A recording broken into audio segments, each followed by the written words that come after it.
Voi na hian Mizoram UPC Puitling Sunday School zirlai kan en lockdowna kan en on tur hi zirlai pariat na arona tiang le ai kupta semna Exodus bungsari chang khata changa chang somni pangathu ani lo tan nga lila bungsari chang khata changa changa thu tin lalpa chuan Mosian he na ngai te Faro tan pathian anga kasiam to che alom tin i unau arona chu izol nei ani ang thu ka pe ka piang che chu i soi chuak ze langa tin i unau aronan Faroa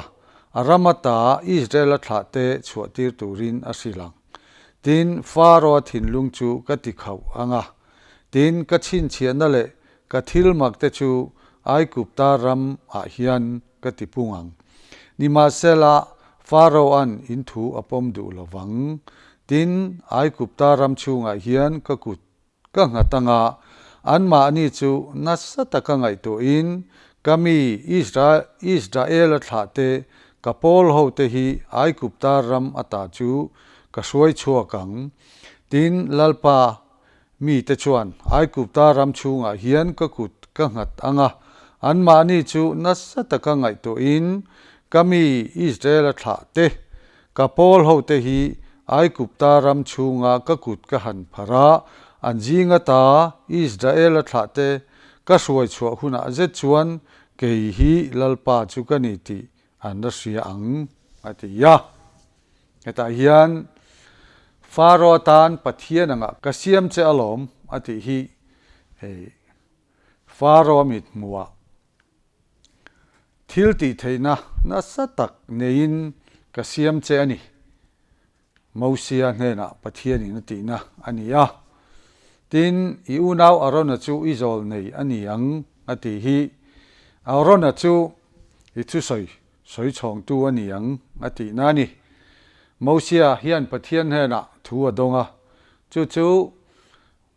arona hena asoya anin Faro hena alo soi chong le thin don ani zol nei ti hi hebrai tong chuanin nobi anti chu mizo tong chuan soi chong tu puang chuak tu ti na ani zol nei chu pathian thut cha puang chuak tu hi ani Faro thinlung ati khau chan chu lalpa ni ti asiat theinan ani chuan adanga lokai le ila bungsari chang ruk le chang sari hian chiar le ila tin Mosia le Aronan chutieng chuan antia lalpan anma ni thu ape ka ngei chuan antita tin Faro anwa biak lai khan Mosia chu kum somriat mi ania tin Arona chu kum somriat pathum mi ani helai hian pathianin Mosian hena Faro hena athucha vasil tura vapuang tura ati ang chia hian Arona nen anwa soya anwa tia anwa bo zui ani helai hian pathianin titura ati chin chia soi kanjir atha Bible ina soi ang nilo mani du thu ang ringota mi ten hena pathian thu kan puang emo kan lo soi ve ringot po hi a fellow theiani Mosia le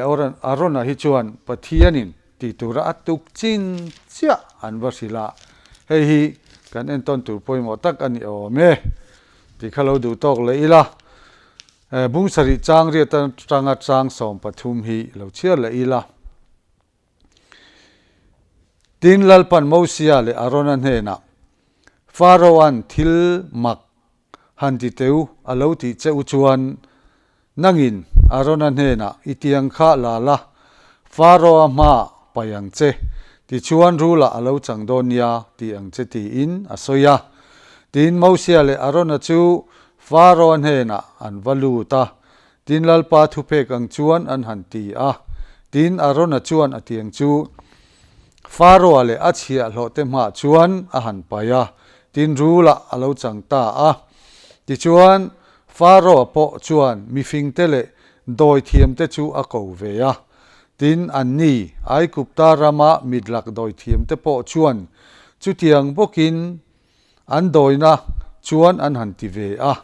an tiang chu an han pai thewa rula a chang theu ani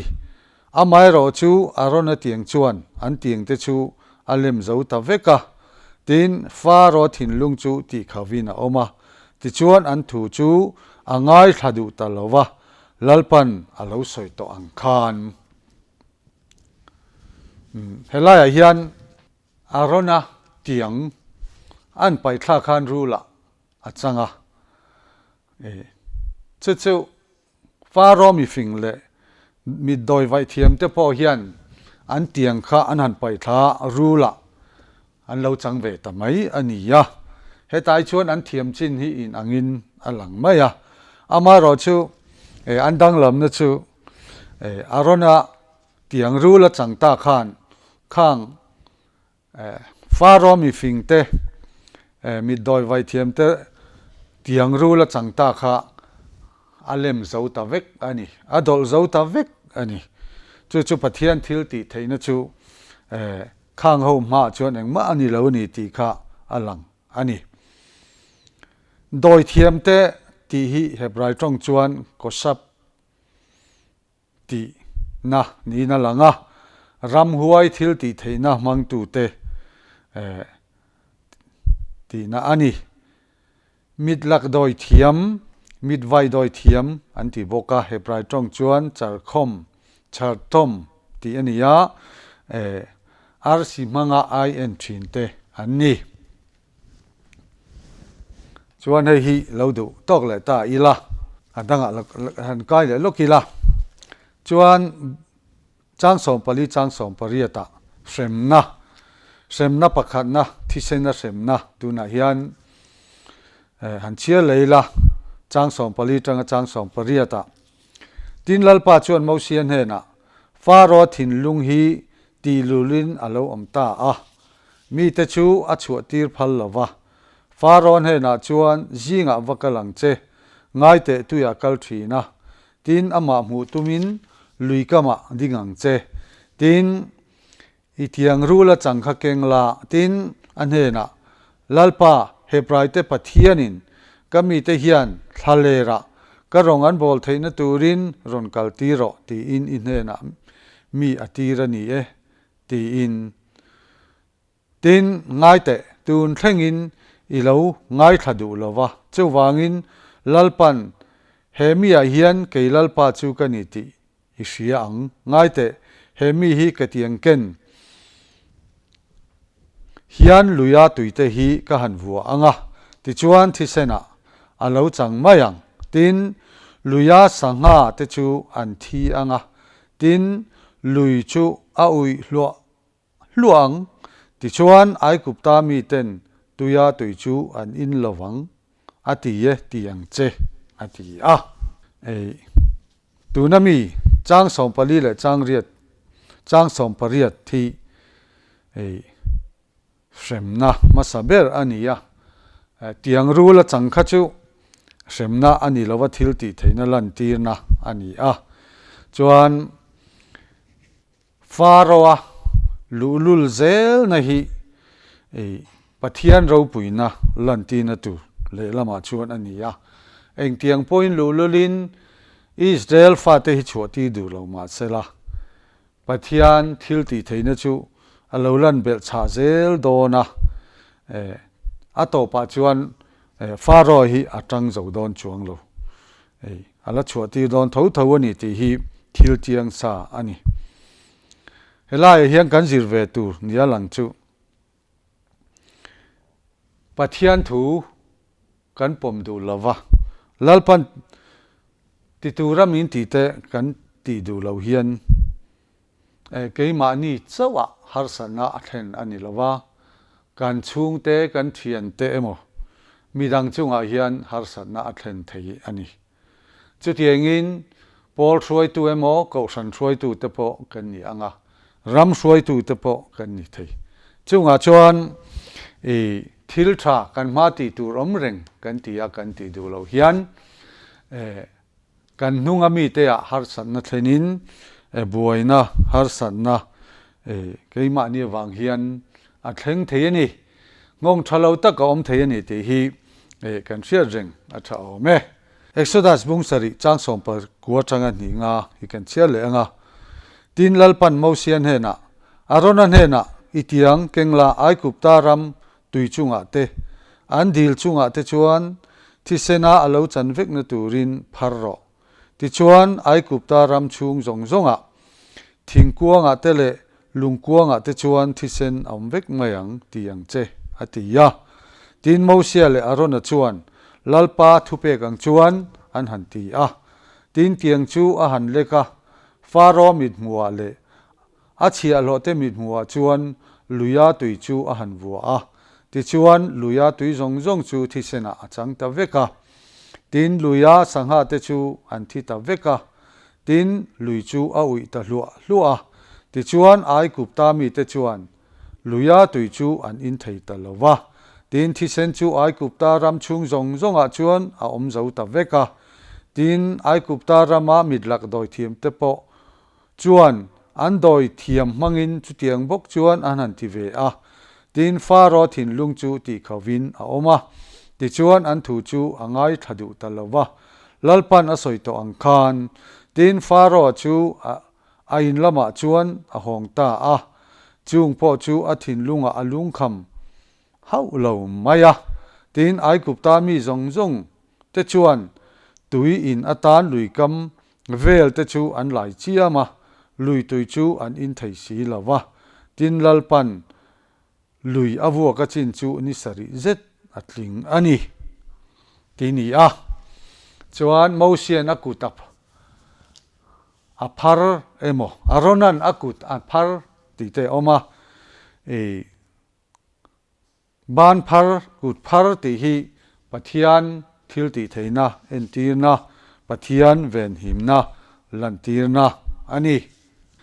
ti chuan kha kan lo zo ani tamaya zirlai paria na chu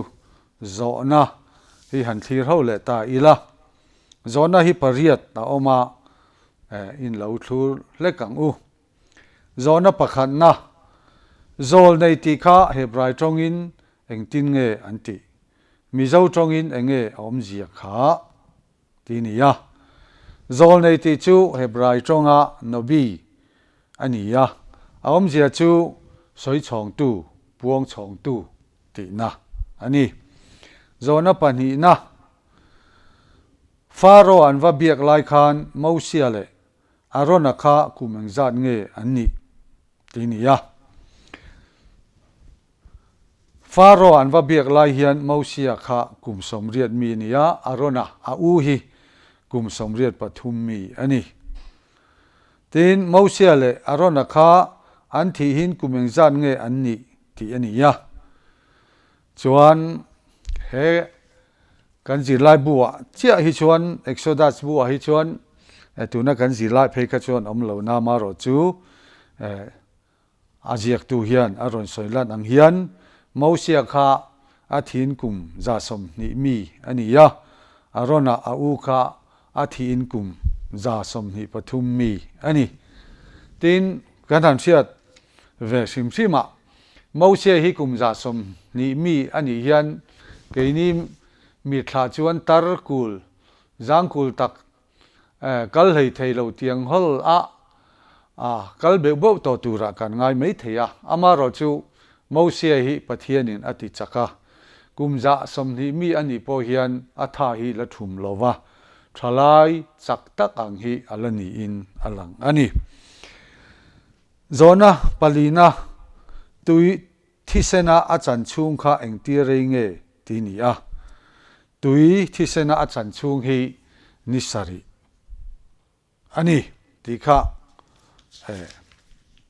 kan du tok mai nga atha ome